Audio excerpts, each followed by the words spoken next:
Vamos lá, meus irmãos. Terceiro e último bloco do nosso 8º dia. Teologia Sistemática 2, Teontologia. Continuando aqui os nossos slides, então, sobre o arianismo, nenhuma dúvida, né, irmãos? Agora vamos sobre o outro ponto, adocianismo. Adocianismo. Então, a controvérsia que...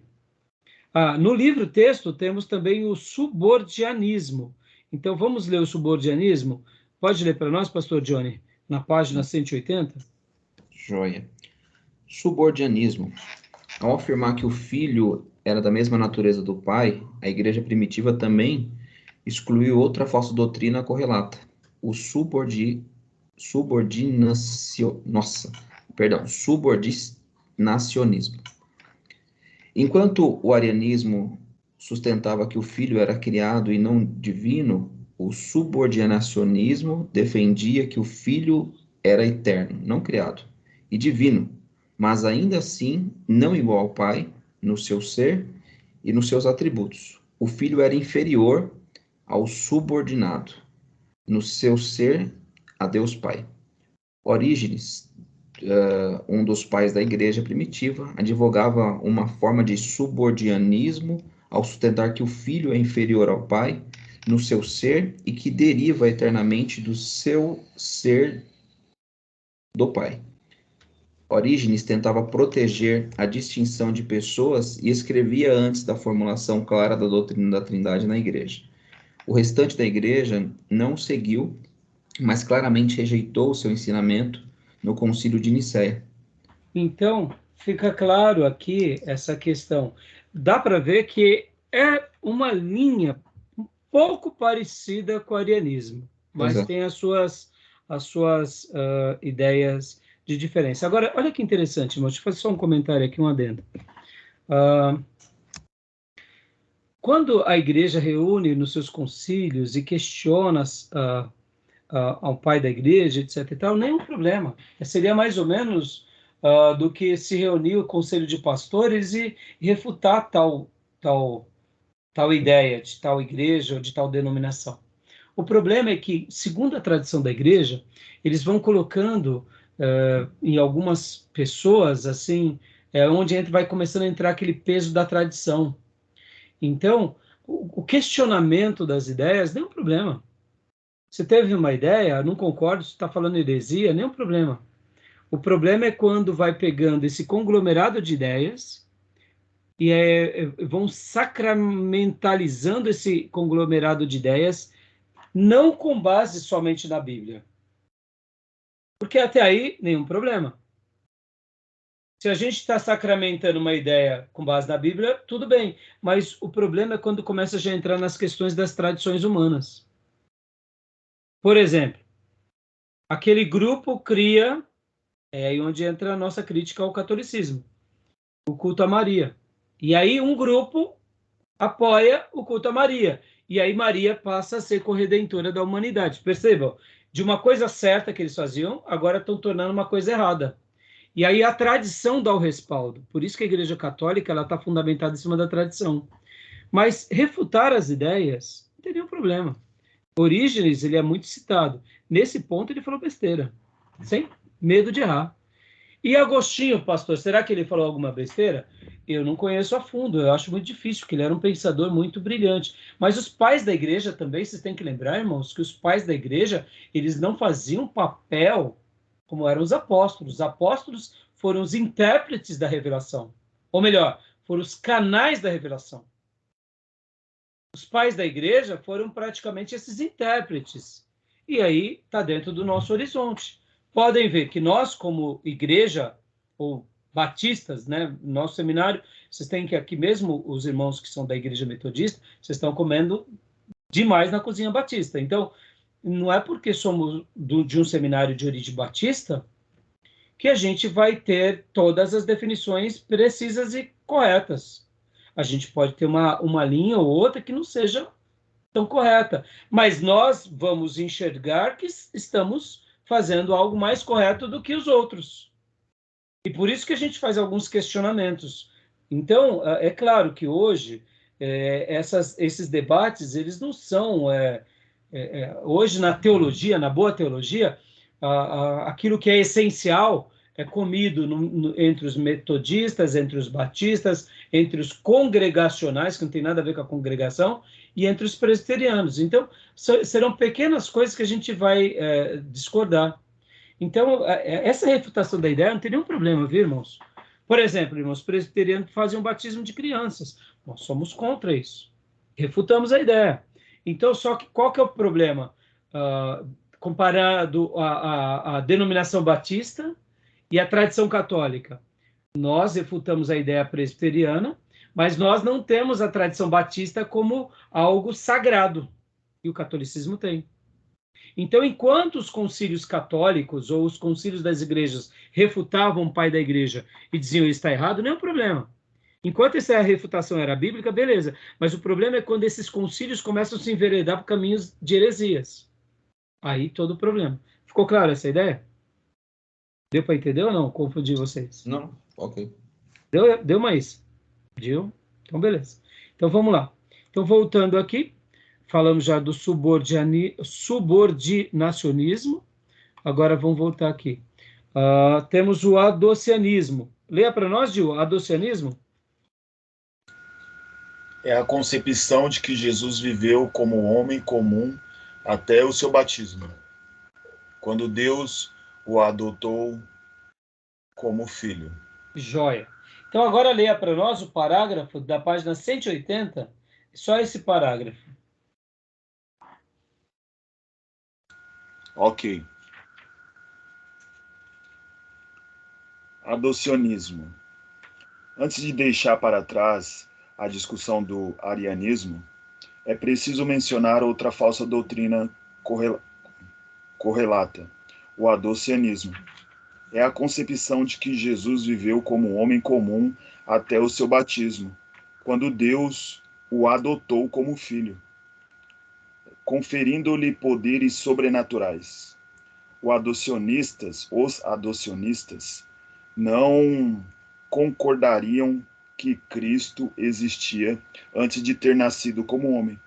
Portanto, não consideram Cristo eterno, nem enxergavam como ser sublime e sobrenatural criado por Deus, que era a crença dos arianos.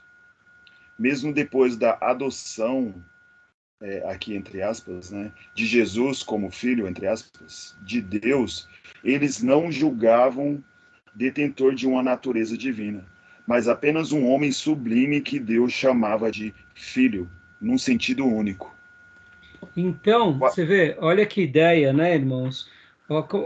Percebam que as correntes vão sendo criadas, as ideias vão sendo lançadas e os grupos vão acreditando nisso, mesmo que a Bíblia não diga exatamente isso. Lembram que na aula passada, no bloco passado, na 7ª aula, eu disse assim, irmãos, seria muito mais fácil ser um unicista. Seria muito mais fácil você ser um subordinista. Seria muito mais fácil ser um ariano. Mas a Bíblia não respalda isso. A Bíblia respalda o quê? A tese de que Deus é 3 pessoas, cada pessoa é plenamente Deus, só um Deus. É muito mais difícil de compreender, mas é assim que a Bíblia revela. Então, todos esses caminhos, mesmo que aparentemente mais palatáveis para uma mente humana, vai contra a revelação. E aqui eu até mencionei na aula passada, me explica a Nova Jerusalém que descerá dos céus. Me explica a eternidade. Me explica aquilo que a criança vai brincar com a serpente. Me explica lá no milênio. Dá para explicar? Só pela fé. Não tem como a gente explicar isso aos olhos humanos. Então, se a gente tirar a fé e tirar a obediência, sobra a nossa razão. Mas a razão, quando ela está pela razão humana, ela faz pouco serviço no que se diz respeito a compreender a Deus. Ela precisa da fé, ela precisa da revelação e da obediência. Aí essa razão, ela é aquilo que Paulo fala, a gente leva os nossos pensamentos cativos a Deus. e não o contrário. A gente quer que Deus se torne cativo nosso, do nosso intelecto, e nunca a gente vai construir uma igreja dentro dessa característica. Tá bom, meus irmãos? Tudo bem até aí? Tranquilo? Então, o adocianismo, tranquilo? E agora vamos então aqui falar sobre aqui, vamos lá. Temos o triteísmo. Pode ler para nós, Gil, triteísmo? Ok. Nega que só existe um único Deus. Né? Então, essa é uma outra ideia. E agora vamos para a expressão filioque. Leia para nós, Gil, também. No livro ou aqui no slide? Não, faz assim, ó. Antes disso, na página 183, leia o parágrafo sobre o triteísmo. Só o primeiro parágrafo. 183. É. Ok. O triteísmo nega que só existe um único Deus. Uma última forma possível de tentar uma harmonização facial do ensino bíblico sobre a Trindade seria negar que só existe um único Deus. O resultado é dizer que Deus são 3 pessoas, e cada pessoa plenamente Deus. Portanto, existe 3 deuses. Tecnicamente, essa concepção se denominaria triteísmo. Então, dando essa ideia do que seria a definição do triteísmo. Então, nega que existe um único Deus. Logo, existem 3 deuses. Então, por isso que é chamado de triteísmo, né? Mas pode ver aqui que logo no início do próximo parágrafo, ele mesmo afirma: poucas pessoas ao longo da história da igreja defenderam tal concepção, que revela semelhanças com muitas antigas religiões pagãs, que pregavam uma multiplicidade de Deus. Isso nega Deuteronômio de forma absurda. Ouve, Israel, o Senhor teu Deus, o único Senhor. Então, quer dizer, o triteísmo não tem como... seria mais ou menos um grupo que segue o Novo Testamento, que enxerga 3 deuses, mas que não conhece nada do Velho Testamento e também não lê as cartas paulinas. Então, quer dizer, é um grupo isolado. Tá bom, meus irmãos? Tudo bem até aí? Ficou claro? Sim, ok. Então, agora vamos para a expressão de filioque. O que é isso daqui? Pode ler para nós, Gil. O Espírito procede do Pai e do Filho. Joia. Pastor Johnny, na página 181, por favor, leia para nós a primeira expressão, a expressão filioque. Ok. Ao lado do credo de Nicéia, importa mencionar brevemente outro capítulo infeliz da história da Igreja, a saber, a controvérsia sobre a inserção da expressão filioque nos credos de Nicéia, inserção que acabou gerando o cisma entre o cristianismo ocidental, que é o católico romano, e o cristianismo oriental, composto hoje por várias ramificações dos ortodoxos orientais, como a Igreja Ortodoxa Grega, a Igreja Ortodoxa Russa e etc., em 1054 d.C. Agora, deixa eu gastar um minuto aqui para vocês verem que, na realidade, olha só, prestem bastante atenção nessas datas. Em 1054 vai ter a divisão do catolicismo católico apostólico romano para o catolicismo ortodoxo grego ou ortodoxa russa, tá? Então, leia para nós agora, pastor, que isso daqui é muito importante. Perfeito. Por favor. Filioque é uma expressão latina que significa é do filho. Não E foi do filho. É do filho, perdão. É do filho. Não foi incluída no credo de Nicéia, nem na primeira versão de 325 d.C., nem na segunda, de 381 d.C. Essas versões diziam simplesmente que o Espírito Santo procede do Pai. Mas, em 589 d.C., num concílio regional da Igreja em Toledo, região que hoje faz parte da Espanha, acrescentou-se a frase "e do Filho". Assim, o credo então dizia que o Espírito Santo procede do Pai e do Filho, filioque. Dá uma pausa aqui, por gentileza, pastor. Percebam que, então, nos primeiros concílios, 325 e 381, só tinha a expressão que o Espírito Santo procede do Pai. Mas em 589, ou seja, 150 anos aproximadamente depois, uma média, vai, por volta disso? Não. 200 anos. 200 anos, né? 200 e poucos anos, isso. 200 e poucos anos depois, foi acrescentado. Pastor, por que havia essas discussões? Vamos lá, vamos partir do primeiro pressuposto. O credo de Nicéia, ele surge como uma defesa a essas heresias que vão surgindo.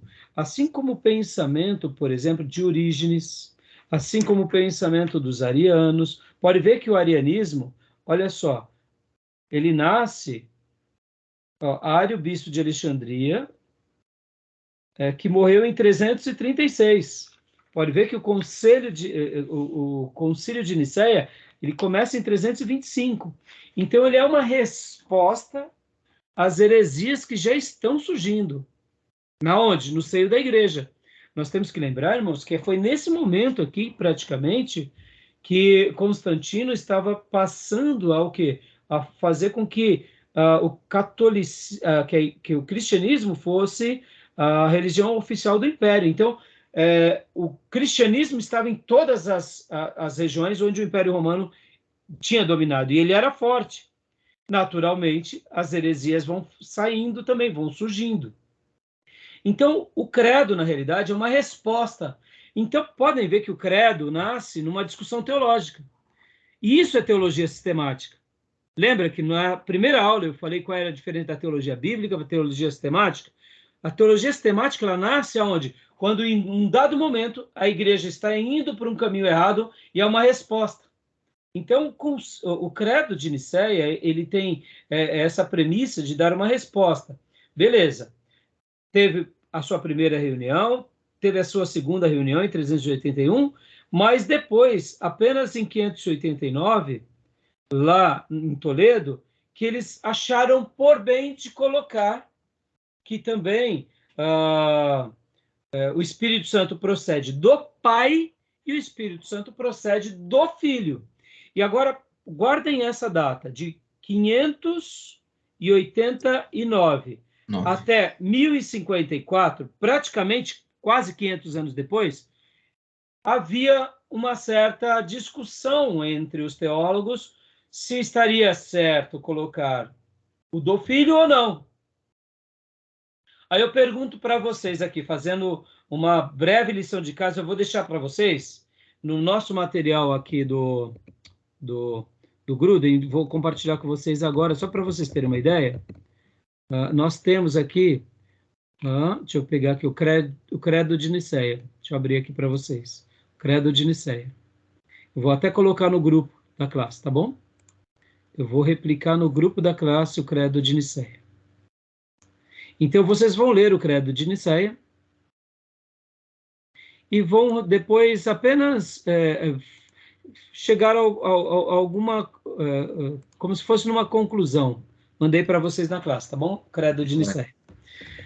Vocês vão ver, vou fazer uma breve avaliação, não está valendo nota, mas é uma lição de casa só para vocês enxergarem. Se há um problema de terem acrescentado ou se não há um problema. O fato do credo de Nicéia dizer que o Espírito Santo procede do Pai, e depois, lá em Toledo, eles colocaram, e procede do Pai e do Filho. Será que agride as Escrituras colocar ou não colocar? Então, depois, vocês leiam em casa, façam a sua avaliação, e na próxima aula a gente vai estar debatendo isso. Mas percebam que de 586 até 1054, eles ficaram debatendo essas questões sobre tá certo ou não tá. Aí eu pergunto para vocês. Então, pastor, continua lendo aqui, por favor, depois de Filioco, a luz de João, tal. A gente vai ler, a gente vai estar acabando a nossa aula, mas assim eu queria fazer uma reflexão com vocês aqui bem rapidinho. Tá bom. Por favor. À luz de João 15, 26 e 16, 7, onde Jesus disse que enviaria o Espírito Santo ao mundo, aparentemente não poderia haver objeção a tal frase se significasse que o Espírito Santo procedesse do Pai e do Filho no momento determinado, especialmente no Pentecostes. mas trata-se de uma afirmação sobre a natureza da Trindade, e interpretou-se que a expressão falava de uma relação eterna entre o Espírito Santo e o Filho, algo que as Escrituras jamais abordam explicitamente. A forma do credo de Nicéia, que trazia essa expressão adicional gradualmente, alcançou aceitação geral e recebeu endosso oficial em 1017 d.C. Toda a controvérsia complicou-se por conta da política eclesiástica e da luta pelo poder dentro da igreja. E essa questão doutrinária, aparentemente bem insignificante, tornou-se o pomo de discórdia do cisma entre o cristianismo oriental e o ocidental em 1054 d.C. A questão política subjacente, porém, era a relação da igreja oriental com a autoridade do Papa.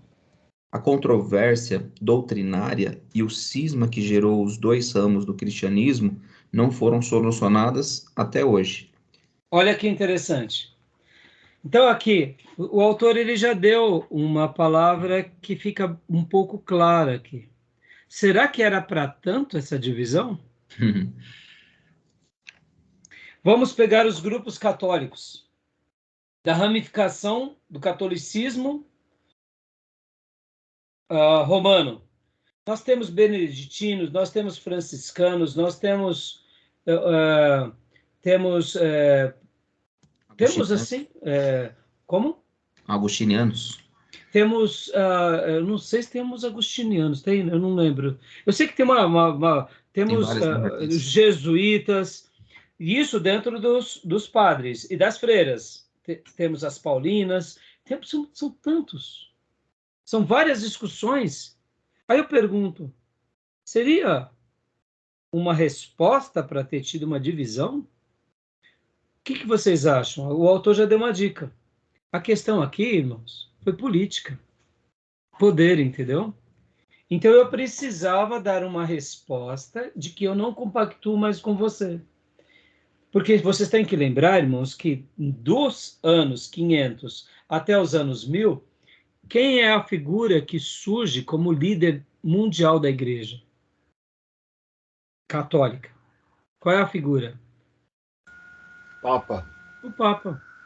Porque até o século III, século IV, havia 5 grandes patriarcas nas igrejas. Era Alexandria, era Antioquia, era Éfeso, era Roma e era Constantinopla, se não me engano. E aí depois do século III, IV, V, ficou apenas Constantinopla e Roma.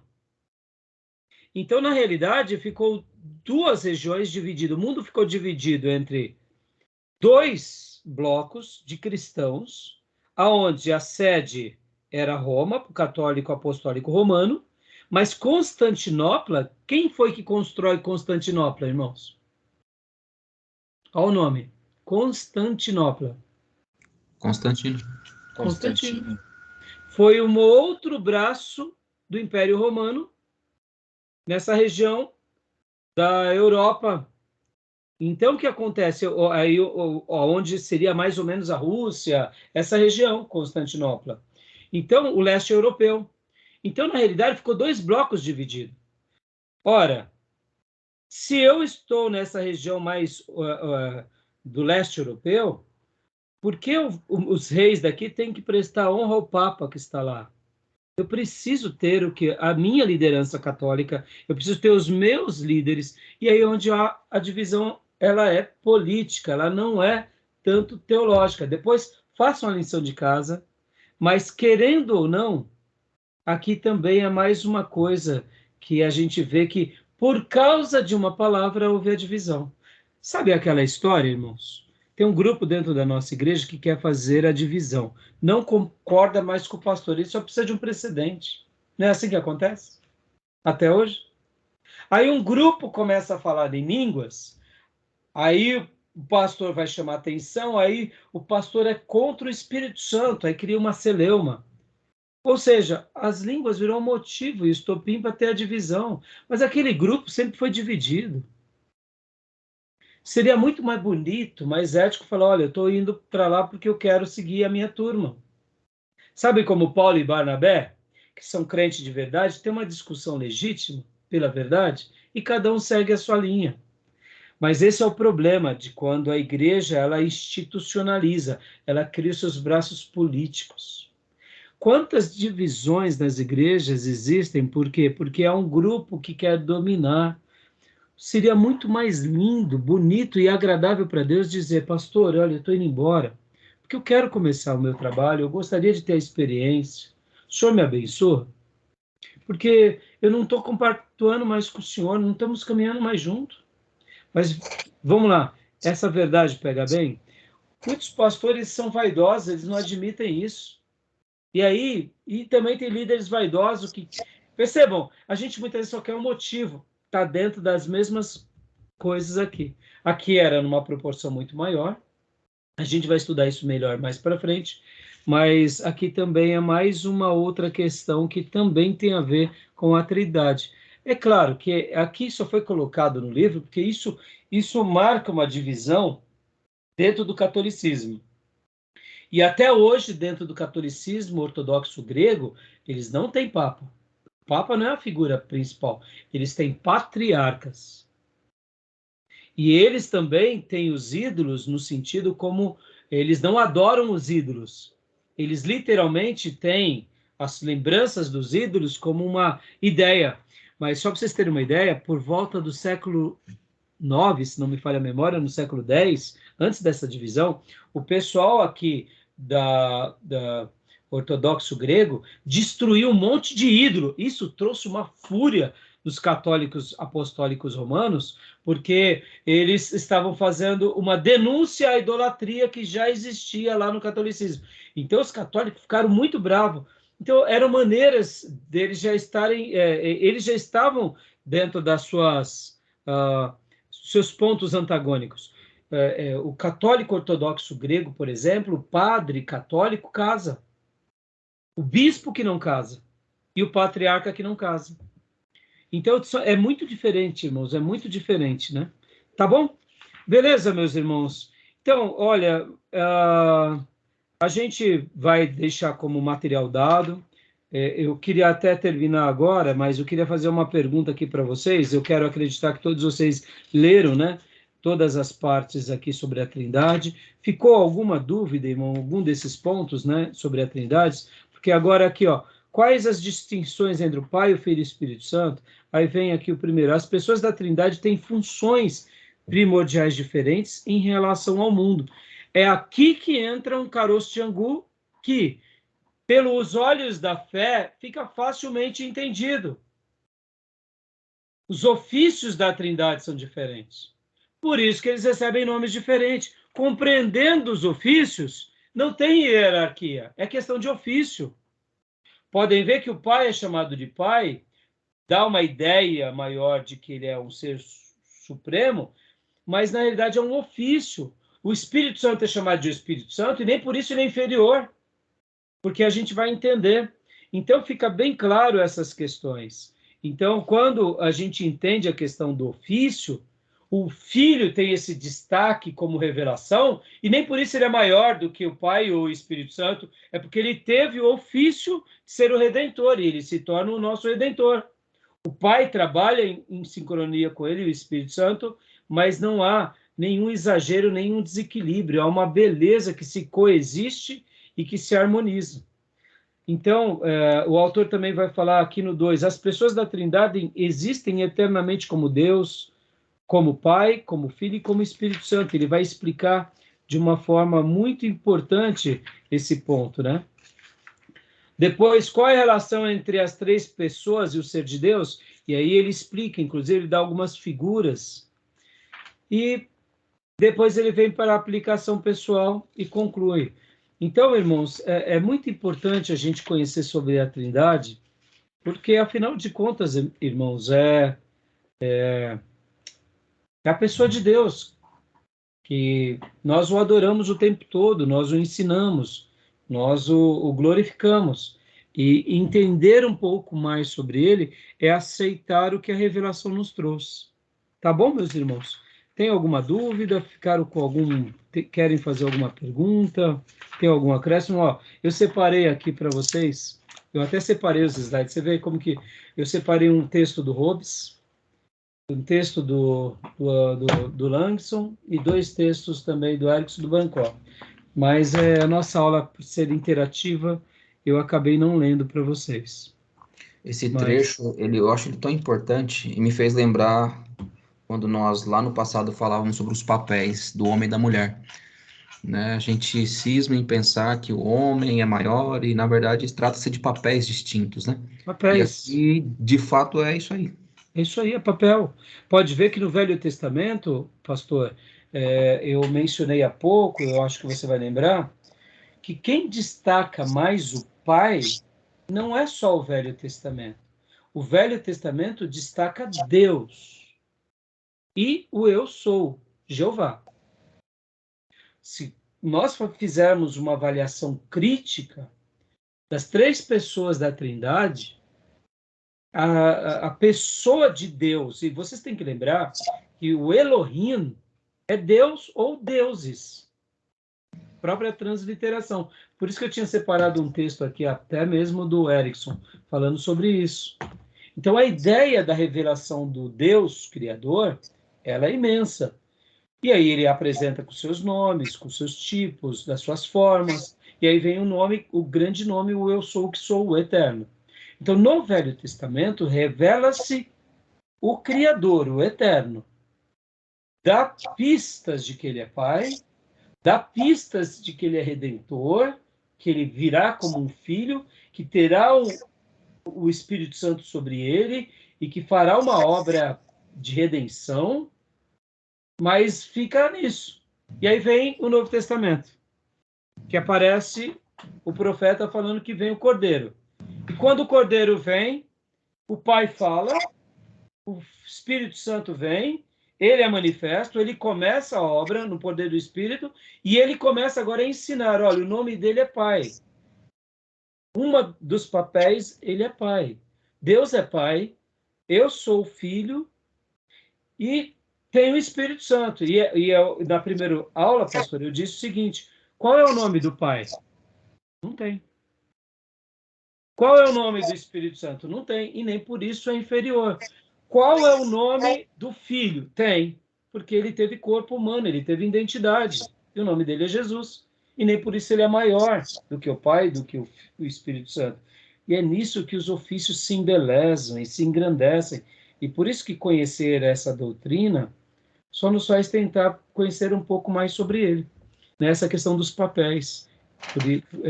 E a Trindade, o autor ele vai concluir dando uma ideia prática. É prático. Por que é prático? É a nossa relação com ele, o exercício da igreja. A gente tem que conhecer um pouco sobre a Trindade para a gente poder ter essa relação com o Eterno, né? Tá bom, meus irmãos? Então concluímos aqui. Os demais livros, vocês vão ver uma sincronia muito linda em todos eles. No que eu separei aqui, por exemplo, só citando rapidamente, no Hobbes, né? Na página 35, a pessoa de Deus, a unidade da pessoa divina. Ele vem e trabalha com a unidade. Depois ele fala assim, a manifestação trina e una da pessoa de Deus. E aí ele vem trabalhando, é uma frase pequena, mas senão vai ficar muito longo. Aqui, ao mesmo tempo, também eu separei uma parte aqui do próprio Hobbes, do Langston, e eu separei várias páginas para ler para vocês, que é a página 66, 68 e 69, que também ele vai trabalhar dando a mesma ideia, a doutrina da Trindade. E ele vem trabalhando essas questões da doutrina da Trindade. E depois o próprio Langston comenta, aliás, na página 66, olha lá, a doutrina da Trindade. Ele vai falar da Trindade no Velho Testamento, da Trindade no Novo Testamento. Depois ele vai falar também sobre o Pai é conhecido como Deus. Jesus é conhecido como Deus. O Espírito Santo é reconhecido como Deus. Ambos são reconhecidos como Deus. Na página 68 e 69, ele vai também fazer algumas alusões muito interessantes que eu gostei. Então, a mesma coisa vai ser o nosso irmão Berkhoff, que também ele vai falar da triunidade de Deus, o ser de Deus. E ele vai trabalhar dando ideias muito legais sobre isso. E o nosso querido irmão Langston. Então, ou seja, todas as doutrinas, e eu poderia dizer aqui outros livros e outras obras, todos eles vão trabalhar nessa sincronia. Então, quem se envereda por um caminho errado é uma pena. Por isso que eu concluo dizendo, né, as palavras de Samuel, ainda menino. Fala, Senhor, que o teu servo ouve. O que a Bíblia fala sobre Deus? Deus é único. Deus é um ser especial. Ele existe por si só, né? Deus, há um só Deus. O que mais? Deus é 3 pessoas. Ele se apresenta como Pai, como Filho e como Espírito Santo. E cada uma dessas pessoas é plenamente Deus. Fala, Senhor, que o teu servo ouve. E quando a gente crê nisso e obedece, naturalmente as nossas experiências com ele crescem. A gente ensina a palavra e a gente descansa. Tá bom, meus irmãos? Ficamos aqui? Alguma dúvida? Desculpa ter passado um pouco mais do horário, né? Mas eu achei que... Fechado? Tá bom? Querem fazer mais? Tem algum apontamento? Não, professor. Tranquilo? E semana que vem teremos a 9ª aula e a 10ª aula, e aí vem prova, e aí a gente vai para o próximo módulo, tá bom?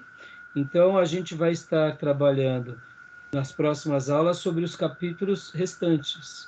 Tá joia, meus irmãos? E depois eu preciso sentar com vocês para a gente ver qual vai ser o próximo módulo. Se a gente vai dar teologia sistemática, ou se a gente vai para uma outra matéria que vocês não fizeram, para a gente até mudar um pouco de ares. Tá bom? Aí a gente vê na próxima semana, tá bom? Peguem a grade, Gil e Johnny, vejam as matérias que estão faltando para vocês, que aí a gente, de repente, pode fazer um mix, tá bom? Maravilha, meus irmãos! Glória a Deus! Amém. Glória a Deus. Amém. Então, que Deus abençoe, meus irmãos, que vocês tenham uma semana muito abençoada, e um final de semana, né? E um domingo especial, tá bom? Obrigado, professor, também, para todos. Deus abençoe. Tchau, irmãos. Deus abençoe, viu? E nos vemos Para você. Graça e terça paz. que vem. Graça e paz. Até logo mais.